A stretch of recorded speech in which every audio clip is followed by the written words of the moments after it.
أهلا بيكم في حلقة جديدة من بودكاست إيديوناس. البودكاست اللي بنتكلم فيه عن التطور والتغير اللي بيحصل في التعليم في مصر، وعن الأفكار الجديدة اللي بتساعد الطلبة إن هم يكونوا جاهزين لسوق العمل. خلوني أرحب معاكم النهاردة بضيف مميز جدا في مجال التعليم الرقمي، مصطفى عبد اللطيف، CEO كو فاوندر منصة يوث.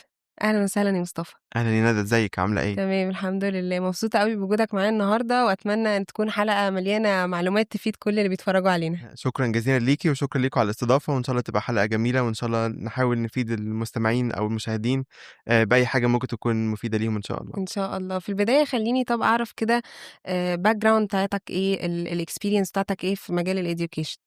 طيب اوكي، انا ممكن اقول لك الاديوكيشن باك جراوند بتاعتي في الاول. أوكي، انا من اسيوط، درست هندسه في هندسه اتصالات في جامعه اسيوط، واخدت منحه من الحكومه الامريكيه وسافرت امريكا، درست رياده اعمال وبزنس في 2016.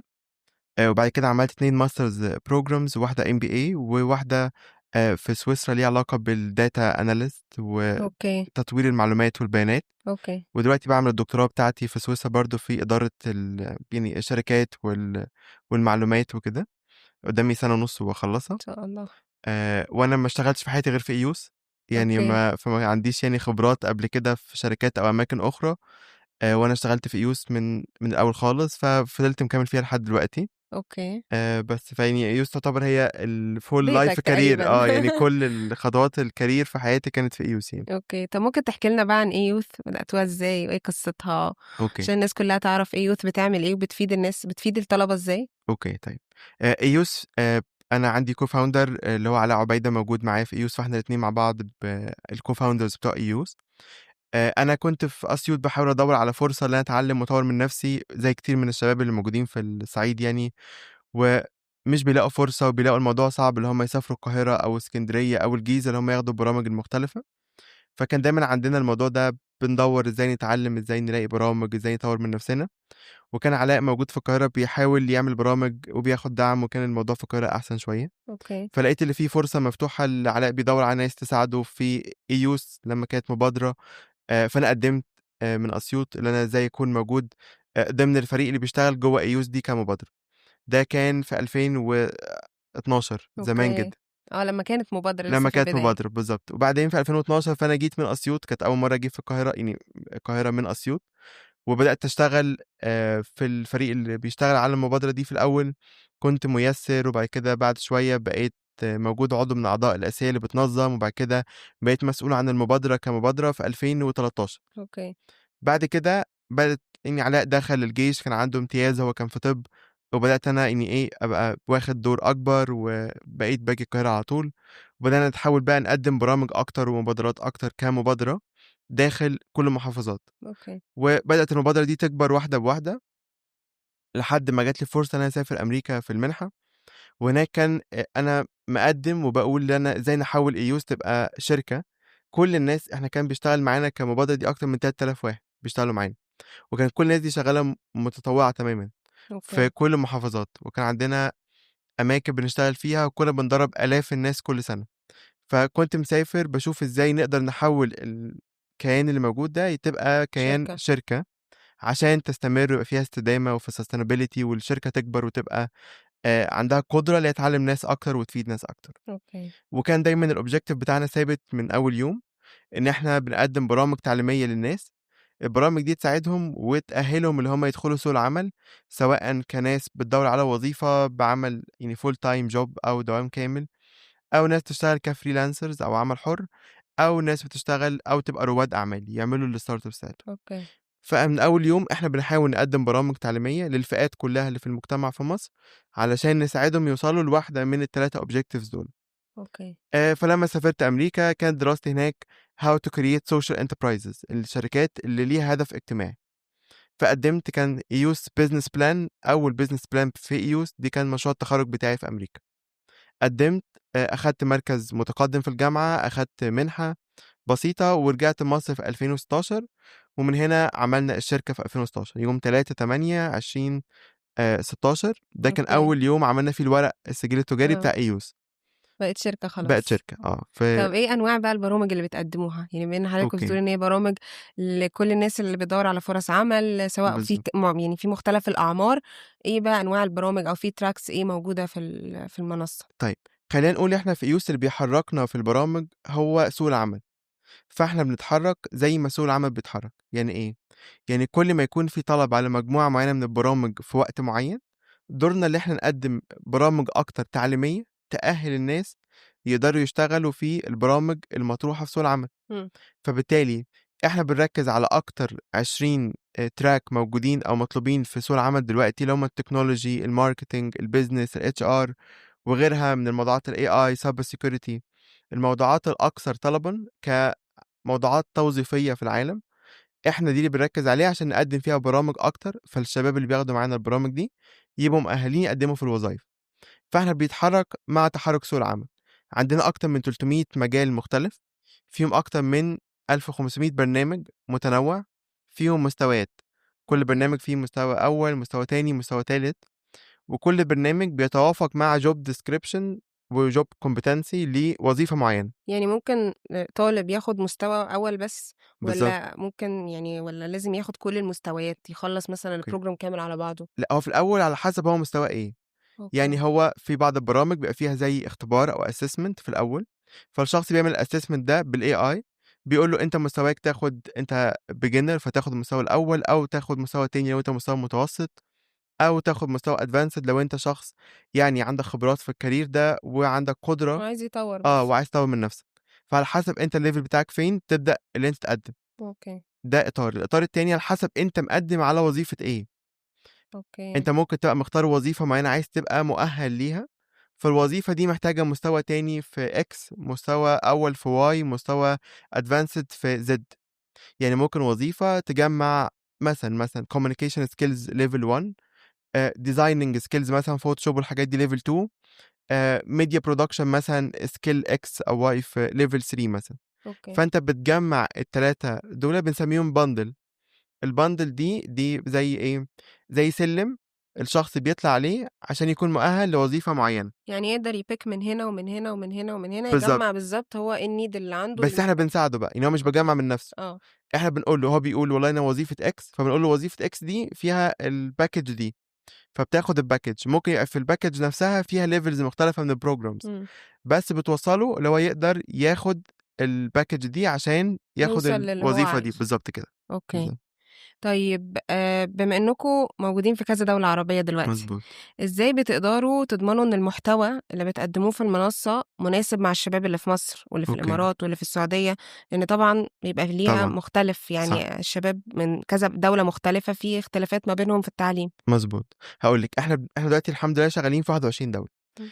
إحنا شغالين في الMiddle East وأفريقيا ودولة واحدة في آسيا. أوكي. بنقدّم البرامج mainly في الدول دي بناس local. يعني إيه؟ ودي حاجة صعبة. آه. أغلب المنصات والشركات اللي موجودة في الmarket دلوقتي، هي بتبقى عندها منصة فيها برامج.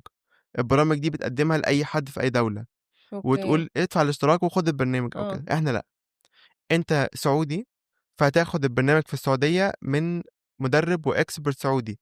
أوكي. فإحنا هنا عملنا local content integration جوّه الcontent بتاعنا. ممكن يكون الcontent نفسه the same، ولكن الexamples مش the same. الexamples تبقى من الدولة، والexpert اللي بيشرح الcontent من الدولة، فيقول مثال ليكِ أنتِ familiar معاه بتشوفيه. آه. بس غير منطقي مثلًا أجيب فبيكون مدرب relevant ليهم أكتر. بالضبط، أجيب مدرب في مصر عمره ما راح الإمارات إمم. وأقول له اشرح لإماراتيين program، فالمدرب ده بيبقى بالنسبة له شوية، ممكن يشرح حاجات مجردة، حاجات بسيطة، بس لازم يكون معانا عناصر إماراتية جوّه الprogram. يعني ممكن الprogram يبقى فيه جزء مصري وجزء كذا، ولكن الجزء اللي فيه علاقة بالlocalization أو الdigitalization كlocal content لازم تتقدم من ناس local جوّه الدولة نفسها. أوكي. فبالتالي إحنا عندنا part timers بيشتغلوا معانا من ال21 دولة، بيقدموا programs دي اللي بتتعمل في الدول دي للtarget segment بتاعنا يعني إمم. جوّه الدولة. جميل جدًا. طب إيه الpartnerships اللي أنتم عاملينها؟ يعني أوكي. مع شركات، يعني إيه أنواع الpartnerships اللي أنتم عاملينها عشان برضه يكون اهم. المحتوى بتاعكم جاي من أماكن موثوقة، وبرضه عايزة أعرف الaccreditation بتاع الشهادات أوكي. اللي بتبقى طالعة من AYouth. طيب بُصّي، إحنا كل الprograms اللي بنقدّمها برامج مُعتمدة دوليًا. يعني أوكي. إيه؟ في ناس ممكن تسمع الكلمة دي بيطلع فيها في دماغها طب الناس اللي بتقول كده وخلاص ده كلام يعني مش موجود. آه. طيب احنا البرامج بنعتمدها بحاجتين، لا اما البرنامج بيتم اعتماده من شركة بنسميها ماركت ليدر. يعني ايه ماركت ليدر؟ يعني مثلا شركة زي امازون، جوجل، مايكروسوفت، اي بي ام. فاحنا كايوس معتمدين من الشركات دي اللي احنا نقدم برامج في specific areas هم شغالين فيها. يعني ممكن نقدم كلاود سيرفيسز من امازون، ده بروجرام معتمد من اي دبليو اس. أوكي. فهم انت لما هتيجي تشتغل في اي حته في الكلاود سيرفيسز دي، عندك امازون من البيج بلايرز، فانت ممكن تشتغل في امازون بمنتهى السهوله، وامازون من الليد كومبانيز في الحته دي. في جوجل ممكن تدرس معانا ديجيتال ماركتنج معتمد من جوجل او من ميتا في الفيسبوك او الانستجرام. فبالتالي التوبكس اللي بتبقى ريليتد للماركت، ودي توبكس ما خدناهاش في الجامعات ولا بتدرس في الجامعات كتوبك اتسلف. إمم. يعني ما خدناش في الجامعه لو حد درس ماركتنج، الماركتنج على الفيسبوك، ما خدناش الماركتنج على الانستجرام. إمم. فاحنا بنروح لمين؟ بنروح للشركات اللي هي ليدر في الحتة متخصصة في دي، الحتة دي. وبناخد منها اعتماد على الكونتنت وبندرسه. أوكي. طيب لو كونتنت عادي، كونتنت علمي ممكن يتم تدريسه داخل الجامعة. آه. لو حد هيشتغل ماركتنج مانجر، في الماركتنج مانجر ده حاجات بتدرس في الجامعة عادي. احنا عندنا في ايوس جامعات موجودة في امريكا، في بريطانيا، في فرنسا، في اسبانيا. دول بنسميهم شركاء اكاديميين. إمم. بنقدم البروجرام من خلالنا بالشراكة مع الجامعة اللي بنشتغل مع التوبيك ده. أوكي. فلا اما البروجرام معتمد من شركة من الشركات الكبيرة الماركت ليدرز، او معتمد من جامعة من الجامعة الجامعات الكبيرة. الدولية الكبار اللي هي شاطرة في اللي هي بتدرس الكونتنت ده. فبنروح ليها ونعمل الاعتماد ده، إمم. ويبقى الشهادة فيها الجزئين. طيب ده اعتماد أكاديمي. طيب الاعتماد المؤسسي اللي احنا كأيوس كشركة، ك يعني كشركة موجودة بتبقى معتمدة منين؟ في اعتمادات بناخدها زي مثلا اعتماد من أمريكا، من بريطانيا، إن الجهة دي بتعتمد أساليب علمية في تقديم المحتوى، إمم. أو في digitalization للمحتوى، أو المنهجية بتاعة الدليفري بتاعتها منهجية موثقة. فعندنا اعتمادات كتيرة من مجالس مختلفة وهيئات مختلفة كشركة. فبالتالي عندنا اعتمادات كشركة واعتمادات أكاديمية أو علمية من جامعة أو كماركت ليدر للتوبكس اللي مش بتدرس في الجامعة. أوكي. طب إزاي قدرتوا إنكم توصلوا لتدريب 30,000 طالب ما شاء الله، إنها 3 مليون. و3.000.000؟ أيوه. أوكي. أعيد بس السؤال ماشي. من الأول يا عمرو، صح؟ كان رقم غلط. مش مهم بس هو صح. مش ينفع تقول لك في غلط. ما ينفعش برضه هو أقول صح. بس أنا 30,000 3.000.000 في فرق شاسع. أيوه مش مشكلة، مش مشكلة. يلا غير. ماشي. طب إزاي قدرتوا توصلوا لتدريب 3.000.000 طالب وكمان توفّروا لهم فرص عمل؟ طيب بُصّي، إحنا كإيوس بنحاول إحنا بنقدّم برامجنا في 3 طُرق، أوكي. إزاي أي حد ياخُد برنامج عندنا.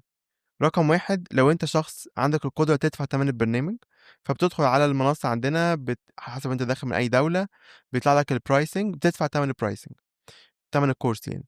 وكل الcourses pricing مش غالية، يعني pricing بسيطة وفقًا للcontent، وفقًا للaccreditation، وفقًا للtopic وللمدربين as well. فلو أنت عندك المقدرة بتاخد الprogram ده، أوكي. فده أول طريقة بنسميها في الbusiness B2C. طيب، تاني طريقة الB2B اللي إحنا بنتارجت بيها الشركات. إمم. فلو في شركات عايزة توظّف أو تدرّب الموظفين بتوعها اللي قائمين على العمل، ناس متوظّفة already، أو ناس بيسموهم newcomers، ناس لسه جاية تدخل سوق العمل عندهم. أوكي. فلا إما ناس لسه جديدة أو ناس already متوظّفة، فالشركات بتيجي تتفق معانا يا أيوس درّبوا لنا الناس الموظفين دُولة في الtopics دي على البرامج المعيّنة دي. فدي أوكي. تاني طريقة، وهنا الشخص نفسه اللي بيتدرّب مش بيدفع فلوس.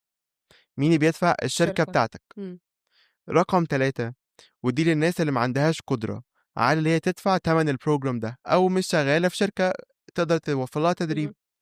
دي المبادرات أو المشروعات الحكومية. أوكي. إحنا بنشتغل مع كل الحكومات اللي موجودة في ال22 دولة أو ال21 دولة اللي شغالين فيها، وبنشتغل كمان مع حكومات أجنبية بتقدّم برامجها للناس اللي ما عندهمش قدرة اللي هم يدفعوا تمن الprogram. أدّيكِ شوية أمثلة في مصر، مثلًا تسمعي عن رواد مصر الرقمية. إمم. فإحنا بننفّذ البرامج التدريبية بتاعة رواد مصر الرقمية. أوكي. في مبادرة جديدة طلعت اسمها الرواد الرقميون، تحت رعاية سيادة الريس، وفيها الأكاديمية العسكرية مع وزارة الاتصالات بالشراكة مع الأكاديمية العسكرية. فدي مبادرة جديدة إحنا بننفذها، دي مبادرة مجانية. في مبادرات مثلًا مع اليونيسف، مع اليونسكو، إمم. دي مبادرات مجانية لأي حد يقدر ياخد الprogram ببلاش تمامًا. بس لازم يكون غير قادر على دفع مصاريف البروجرام ده. أوكي. فدول 3 طرق آه. أي حد ممكن ياخد بيهم أي برنامج عندنا. عشان كده إحنا بنحاول نتارجت كل الناس اللي في الفئة العمرية اللي بنستهدفها من 15 ل35 سنة. وعشان كده عندنا 3 مليون، وإحنا أكتر منصة فيها عدد متعلمين في الشرق الأوسط وأفريقيا. أوكي. ليه؟ عشان أي حد ممكن ياخد بروجرام. إمم. أنت لو مش معاك قدرة تدفع فلوس بروجرام هتدخل عن طريق هتلاقي مبادرات. برامج مجانية. أوكي. وإحنا البرامج المجانية دي موجودة من ساعة ما بدأنا وهتفضل موجودة على طول في الشركة، عمرنا ما تنتهي. وكمان أي حد بيقدم على بروجرام عندنا وبيبقى يقول لنا إن لو غير قادر يدفع تمن البروجرام، إحنا بنديله بروجرام. جميل جدًا. مش لازم كمان يدفع تمن آه. البروجرام. طب وإزاي بقى قدرتوا توفّروا لهم فرص عمل؟ طيب، إحنا شُفنا إن الناس اللي في الMiddle East وأفريقيا ليه بيتعلموا أصلًا؟ عشان يلاقوا مصدر دخل أحسن ليهم، إمم. أو يلاقوا مصدر دخل أصلًا ليهم، يعني ما يكونش عندهم مصدر دخل، بيدوّروا على مصدر دخل أول مرّة في حياتهم، أو هُم بيشتغلوا وعايزين يحسّنوا لهم مصدر الدخل دوّة. فقُلنا لازم في إيوس نوفّر ليهم تجربة كاملة من أول التعليم لحد ما يلاقي وظيفة. حاجة الend result بتاعته. أوكي. بالضبط. عملنا حاجة اسمها إيوس hiring portal. أوكي. الhiring portal ده مجانًا وحصريًا على الناس اللي متخرّجة من عندنا. يعني عشان أوكي. تدخله لازم يكون معاك شهادة من إيوس، من إيوه. من أي واحدة من ال3 طرق، دافع فلوس program، واخد عن طريق الشركة بتاعتك، بس طبعًا مش منطقي الشركة بتعمل لك وظيفة فتسيبهم وتمشي، تعمل فغالبًا hiring. أيوه. الشركات مش بتتيح ده للشركات، أو أنت واخد مبادرة مجانية. أوكي. فبتتخرّج، بتاخد الشهادة، بتدخل على الhiring portal ده، بتلاقي إيه، شركات الناحية التانية عارضة وظايف specifically ليك أنت بس. أوكي. وبالAI بيmatch الgraduate بناءً على اللي هو درسه عندنا، واللي اتعلمه بالوظيفة اللي بالوظيفة موجودة على المناسبة ليه من وجهة نظر الAI. آه. والشركة بتعمل updates تتقبل أو لأ. طب ليه الشركات بتعمل كده؟ عشان ده مجانًا. يعني بدل ما الشركة تروح تدفع فلوس في أي وسيلة أخرى عشان تاخد سيفيهات أو تعلن عن وظيفة، أنا باقول له ده ببلاش. والله عجبك الشخص اللي متقدم وظّفه ببلاش، مش عايز منك ما حاجة. برضه بتسهّل له الprocess آه، بتاعة الhiring. بالضبط. ما عجبكش خلاص مش خسران حاجة. أوكي. فبالتالي الشركة مش متضايقة في حاجة. فإحنا عندنا أكتر من 1200 شركة عندنا، بياخدوا الخريجين بتوعنا ويتوظّفوا. فإحنا من 3 مليون دول في تقريبًا 700,000 شخص أول مرّة يتوظّفوا في حياتهم عن طريق البرامج بتاعتنا دي. إن هو يعني ما كانش عندهم experience أصلًا قبل كده، ما كانش عندهم أول ولا مرّة experience ولا يشتغلوا. وظيفة. بالضبط. آه. within 6 شهور من التخرُّج لقوا وظايف يشتغلوا فيها. جميل جدًا. طب بما إننا جبنا سيرة الAI، إزاي بتستخدموا الAI والتكنولوجيا الجديدة في تحسين تجربة المستخدم عندكم؟ أوكي. بُصّي، بنستخدم الAI في حاجات كتيرة، بس ممكن أقول لِك 3 أمثلة. أوكي. أول حاجة اللي إحنا بنعمل assessment للطالب. لو في programs محتاجة assessment، آآ وخصوصًا الprograms اللي فيها أرقام كبيرة جدًا. يعني في بعض البرامج إحنا عايزين ندرّب 100,000 واحد، 200,000 شخص، فالأرقام دي كبيرة وصعب نعمل لهم personalized assessment أو كده. فبيبقى في assessment الشخص بيفتح الكاميرا وبيقعد يجاوب أسئلة للكاميرا. إحنا عندنا الsystem بتاع الAI بتاعنا بياخد الأسئلة دي الإجابات بتاعتك ويحللها ويدّيك درجة. بيقيّم الإنجليزي، بيقيّم يعني communication skills، الexperience بتاعتك وإجاباتك وهكذا.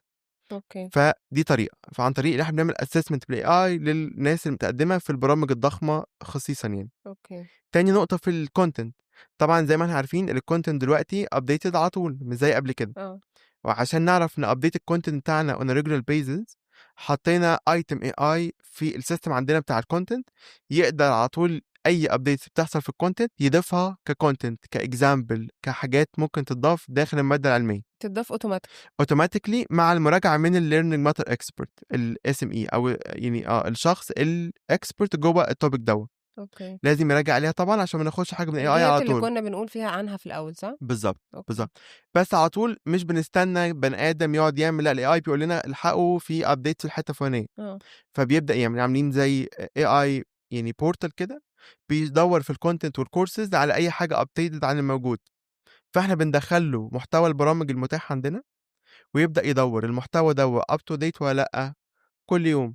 هو الAI automatic، آه. والله لأ ده في حاجة زادت عليه، فيقول لنا خلي بالكم في حاجة زادت عليه.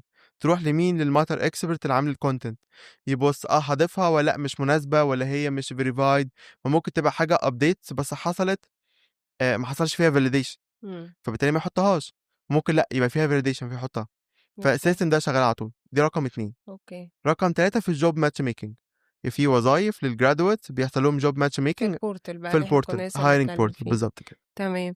طب إيه أكبر بقى التحديات اللي واجهتكم وأنتم بتتوسّعوا 14 دولة تقريبًا ما شاء الله، إحنا في 21 دولة. 21 دولة، يعني إيه بقى أكتر التحديات اللي واجهتكم؟ بُصّي ممكن نقول اللي إحنا في الأول إحنا كنا عايزين نروح نعمل حاجة local للدولة، وإحنا ما كناش عندنا خبرة يعني ما كناش نعرف إيه الدولة دي فيها إيه أو إمم. كده، فكان شوية ده صعب إن إحنا نروح ونتعرف على الدولة والناس تعرفنا وتتقبلنا كمان، يعني سهل إن أنت تتعرف في أي دولة تاني، بس صعب إن الناس تتقبلك كبرامج. أنا عايز أقول لِك إن إحنا دلوقتي وإحنا قاعدين عندنا برامج في أكتر من 7 دول دلوقتي بتحصل حاليًا وإحنا قاعدين بنتكلم، والناس متقبلانا وبتحصل لوحدها وفيها trainers من الدول دي وفيها coordinators من الدول دي، والبرامج بيتم تنفيذها وإحنا قاعدين مع بعض هنا وعادي. ده كان طبعًا صعب جدًا، وكان كفكرة حتى في دماغي إزاي الناس تتقبّلنا، فكنا شغالين في أول مرحلة على تقبُّل الناس لينا، وإن إحنا نقدّم حاجة يعني إيه appealing للmarket آه. وتكون supportive من الجهات اللي موجودة هناك. رقم 2 الشراكات، في الأول كان صعب إن إحنا نعمل شراكات في دول برّه، الناس مش عارفانا أوي، طَب مين إيوس، أنتم مين أو كده، إمم. بس مع المثابرة والتجارب كذا مرّة لحد ما الناس تعمل. رقم 3 ودي ممكن أقولها يعني كguide لأي حد، إحنا ما عرفناش ننجح برّه غير لمّا نجحنا في مصر، أوكي. ومش منطقي حد ينجح برّه غير لمّا يكون نجح في نجح مصر، في مصر. بالضبط. فإحنا رُحنا أخدنا تجربة ناجحة، حسّناها وضفنا عليها فبقت تمام، فإحنا مشينا step by step. في مصر قعدنا 5 سنين، في مصر بس، بعد كده رُحنا دولة، كده رُحنا دولة تاني، بعد كده رُحنا دولتين مع بعض، وهكذا step by step، يعني ما رُحناش 21 دولة مع بعض، لأ، أوكي. واحدة بواحدة، عشان تعرف تmaintain الquality وتشتغل كويس. مضبوط. وبنعيّن كل الناس داخل الدول من أهل الدولة، ودي حاجة مهمة جدًا. أكيد طبعًا، لإن هُم أكتر ناس أدرى بالculture اللي بالضبط، هناك، بالناس محتاجة إيه، الstudents محتاجين إيه، بالضبط. فده وحتى هيكون كownership يعني أنا كمصري لو أروح أكلم حد مثلًا في السعودية، هو لو أنا باقنعه أو باحاول أوصّل له إن أنا باحاول أفيد البلد وأطوّر البلد أكتر، أحسن والّا ييجي حد سعودي يقول له إحنا بنعمل لأ كذا، طبعًا، أكيد حد أكيد سعودي، حد سعودي. فبتبقى بالنسبة لنا وبالنسبة للbusiness حتى أحسن. مضبوط. طب إزاي بقى بتقدروا تقيسوا تأثير الprograms بتاعتكم على الطلبة؟ أوكي. طيب إحنا قُلنا واحدة من الحاجات دي اللي هي الhiring إمم. أو يعني السُبل الdevelopment في الeconomic، يعني مثلًا الشخص مثلًا بيبقى عنده مصدر دخل، سواء hiring freelancing entrepreneurship، بس عنده مصدر دخل يعني، بنقيسها عن طريق إن إحنا بنتابع كل 3 شهور حالة الخريجين بتوعنا، بيعملوا أوكي. لنا updates إحنا وصلنا فين، عملنا إيه أو كده. تفضلوا على communication معاهم. طبعًا جوّه الportal هو بيعمل update، ولمّا أوكي. بيعمل updates بنعرف نفيده بحاجات تانية لمّا يحصل updates. رقم 2 عن طريق الشركات اللي بتاخد الخريجين بتوعنا. بناخد منها updates كمان كل 3 شهور، عشان يفضل ياخد الخدمة دي مجانًا، لازم يفضل يدّينا updates كل 3 شهور عن حالة الطلبة اللي هو أخدهم. ويفضل على طول واثق في الطلبة اللي بالضبط، طالعة من EOS. بالضبط، وأنا أعرف أعمل له تطوّر ليهم كمان، إمم. وأقدر كمان أبيع له برامج للموظفين اللي عنده، عشان هم جايين أصلًا من عندي، فهي كلّها circle كلّها الناس بيستفيدوا منها، أوكي. هو بيستفيد بياخد طالب مجانًا متعلّم كويس، الطالب بيستفيد هو بياخد وظيفة بعد الprogram، كمان أنا باحافظ له على تطوّر الموظف عنده، هو لمّا بيقول لي ناقصه إيه أو وصل لفين، أنا باساعد الموظف، لا إمّا الموظف بيدفع فلوس direct وياخد الprogram، أو هو كشركة أقدر أقول له الطالب ده أو الموظف ده محتاج إيه وأوفّره له كمان. إمم. فدايمًا بنحاول نقيس الحاجتين دُولة، وإحنا عندنا في حاجة اسمها theory of change، نظرية التغيير. آه. عندنا رسمة كده، الطالب بيدخل عندنا إزاي، ولازم يدخل بالمواصفات دي أو مواصفات أقل منها، ده الminimum يعني أو الmaximum بيدخل بيه، وبيمشي في circle of development وlearning إزاي، بيطلع عامل إزاي. فعندنا حاجة اسمها theory of change، دي ماشيين بيها عشان نحاول يبقى عندنا impact analysis كويس، وبنطلّع impact report كل سنة إمم. عن عدد الناس اللي استفادوا وتأثّروا بخدماتنا على طول. حلو أوي، أنا حاسة إن هي cycle كاملة، بالضبط، يعني بناخد من أول خالص اللي يكون أيوه، لسه بيفكّر إن هو مثلًا يتعلّم حاجة جديدة أو هيshift أو عايز يدخل في industry جديدة، مضبوط، وبنفضل بقى ناخد منهم feedbacks في الآخر خالص، واللي بيشتغل واللي بنفتح له مجالات مختلفة، صح، فحاسة الموضوع بصراحة هي كاملة، مش بالضبط. ناقصها أي حاجة. التعليم ما ينفعش ينقطع عن الشخص، إمم. ولا الprovider بتاع التعليم ينفع ينقطع عن الشخص، علشان يفضل الشخص موجود جوّه الشركة أو الproduct اللي بيتقدّم ده مهتم بيه. الشخص الناحية التانية هيلاقي برضه الاهتمام ده، فهيدّينا كمان يبقى ملتزم معانا وبيشتغل وبياخد برامج وهكذا يعني. أوكي. طب كنت حابة أعرف examples للشركات اللي أنتم متعاقدين معاهم، اللي هم عندكم على البورتل اللي بتوفروا من خلالها فرص عمل للخريجين من ايوث؟ طيب اوكي، بصي احنا عندنا شركات كتيره جدا على البورتال بنوفر لها فرص، يعني مش يعني بنوفر للمشاركين عندنا فرص فيها موجوده على حسب الافيلابيلتي بتاع التوظيف. اوكي. في شركات كبيره عندنا العربي جروب، عندنا ام بي سي، عندنا فودافون، عندنا شركات كبيره زي كده. في شركات اس ام ايز بسيطه، في ستارت ابس، في شركات كتيره مختلفه، في اكتر من 1200 شركه وموجودين في ال 21 دوله اللي بنشتغل فيها. فاي يعني مش في شخص. مصر لا بس، طبعا. شركات بره كمان؟ في كل الدول. اوكي. فممكن اي شخص في اي دوله لما بياخد البروجرام بيدخل بيديله البرامج المتاحه او الوظائف المتاحه، بيبدا يعمل له ماتش ميكنج. التيم كمان اللي بيتابع معاه وبياخد منه evidence of hiring في بعض البرامج لو محتاجين او كده يعني. اوكي، طب في النهاية انا كنت حابة اعرف ايه خططكم بقى المستقبلية اوكي عشان نطور ايوث، وعشان يبقى على طول الاكسبيرينس للطالب ان هو يدخل يتعلم من على ايوث تكون مختلفة وتكون دايما متطور. تمام. بصي احنا عندنا تو objectives as ارقام، ان شاء الله قبل 2030 نوصل لهم. اللي هيبقى عندنا 10 مليون متعلم، ان شاء واللي الله. يكون عندنا 3 مليون شخص لقى وظيفته اول مره على ايوس باذن الله. اوكي. دول التو مين نمبرز. مم. احنا ان شاء الله هنشتغل في العراق وفي نيجيريا قريب، فان شاء الله السنه دي هنفتح الاوفيس بتاعنا في العراق ان شاء الله. ان شاء الله، ونبقى سوق العراق سوق كبير فيه اكتر من 40 مليون شخص، مم. فيه شباب كتير جدا وهكذا. ده تاني اوبجيكتيف. رقم 3 اللي احنا نحاول نبقى مستعدين كويس، نبقى موجودين في البورصة، سواء في اوكي. السعودية أو في الإمارات إن شاء الله في 2027 أو 28 بإذن الله. ان شاء الله. طيب هل في اي حاجات جديدة هتبقى جوه البلاتفورم نفسه؟ اي اه تكنولوجيز جديدة، اي حاجة هتسهل للستودنتس طريقة التعليم؟ بإذن الله إن شاء الله السنة دي احنا هنعمل منصة جديدة تماما، اوكي. بموبايل اب جديد تماما عن الموجود دلوقتي، علشان يدي للشخص personalized experience، يقدر اللي هو يختار programs، يعمل له schedule لوحده، ويقدر يحضر البرامج offline، مش لازم يبقى عنده نت عشان يحضر برامج. اوكي. يقدر تساعده في حاجات مختلفة، يبقى ال AI integrated للانترفيس كمان، مش في الكونتنت عندنا مم. والpreparation. يبقى لا، للستودنت كمان. للستودنت كمان يقدر ال AI يعمل له content on spot للطالب. يعني اوكي. الطالب وهو بيدرس في البروجرام لو بيسمع كورس مسجل، يقدر يفتح فيتشر الاي اي ويقول له اي قول لي امثله اكتر، يقول له امثله، يقول مم. له اشرح لي الحته دي مش فهمتهاش، يديله حاجه يشرحها له، فيبقى انتراكتيف. انتراكتيف اكتر. اه.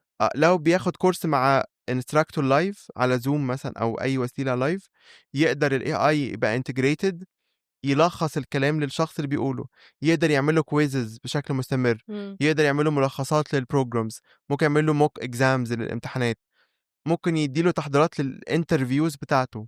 هو داخل اوكي. الانترفيو يقول له الاسئله المتوقعه من الشركه دي، مم. معلومات عن الاتش ار، عن الشركه، عن الفاوندرز، عن ملاك الشركه لو الشركه كبيره، مم. وهكذا.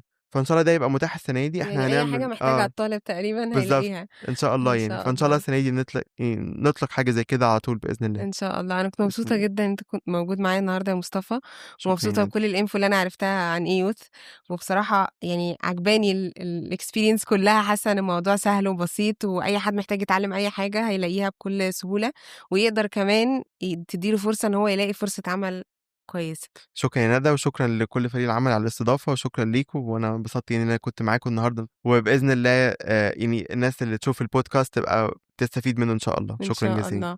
وبكده نكون وصلنا لنهاية حلقتنا النهاردة، واستنونا في حلقة جديدة من بودكاست إديونيس.